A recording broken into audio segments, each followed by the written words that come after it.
विशिष्टता है वो खत्म हो गया। वरना पहले सुबह खा ले तो शाम के खाए के लिए चिंता रहा।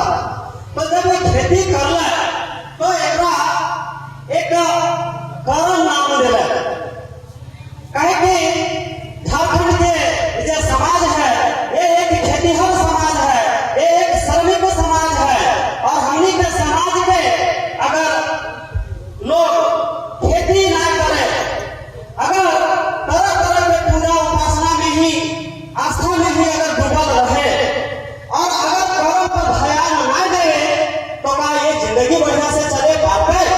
से खातिर वो कर्म के प्रधान रूप से मतलब प्राथमिकता देला और इस कर्म में उन चीजों के जिससे पूरे दुनिया में सृष्टि ये चले लगा है। आज हमनी के इस प्रकृति के बीच में एक ऐसा शक्ति है जो पूरे ब्रह्मांड में संचालन और सृजन करने के काम निरंतर कर रहा है। कहते हैं कि अणु जो है सबसे सूक्ष्म तत्व है, उसके अंदर भी 3 आवेश है, इलेक्ट्रॉन, न्यूट्रॉन और प्रोटॉन। लेकिन वैज्ञानिकों ने जब ये तीनों तत्वों को एक साथ समावेश किया तो वैसे ही वो तत्व नहीं बन पाया, वो ठोस चीजें नहीं बन पाई, क्रियाशील चीजें नहीं बन पाई। लेकिन ब्रह्मांड का जब महाप्रयोग हुआ और इस महाप्रयोग में एक ऐसे चीज आया जो से सभी आज तक दुनिया अनभिज्ञ था, उस नाम है उसका हिग्स बोसन। और हिग्स बोसन जब कोई चीजों में प्रवेश करता है तब वो चीजें चलायमान हो जाता है। जब बीज है हमारे, उस बीज में जैसे ही हिग्स बोसन का आवेश का प्रवेश होता है वो बीज अंकुरित होता है और फिर निरंतर वो बढ़ने लगता है। उसी तरीके से जीव में भी इस सृजन शक्ति हिग्स बोसन का प्रवेश होता है तो वो भी निरंतर विकास करने लगता है।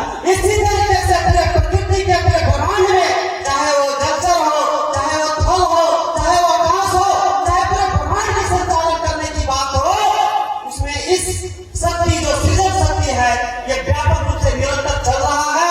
और ये हमारे जीवन के लिए, हमारे आजीविका के लिए एक प्रमुख आधार है। इसे हमारे पूर्वजों ने पहचाना और कर्म के रूप में इस सृजन शक्ति को मनाने का काम किया। मैं बिल्कुल इस बात से सहमत नहीं हूँ कि लोग कहते हैं कि ये सिर्फ भाई बहन का पर्व है। बिल्कुल ये भाई बहन का पर्व तक सीमित करना सृजन शक्ति के व्यापकता को छोटे रूप में उसको केंद्रित करने का काम है। दरअसल में कर्म पर्व बहुत व्यापक है और पूरी ब्रह्मांड के सृजन शक्ति की पूजा है। तो क्यों है? क्योंकि छोटी छोटी बच्चियां जब आगे चलकर उनको भी सृजन करना है, वंश बढ़ाना है, नस्ल बढ़ाना है, तो वो सृजन शक्ति से वो मांगती है।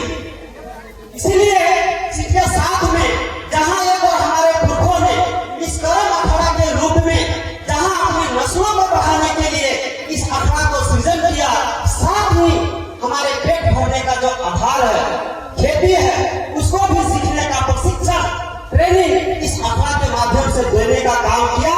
और दोनों चीजें इस कर्म के अखाड़ा में देखने को मिलता है। जो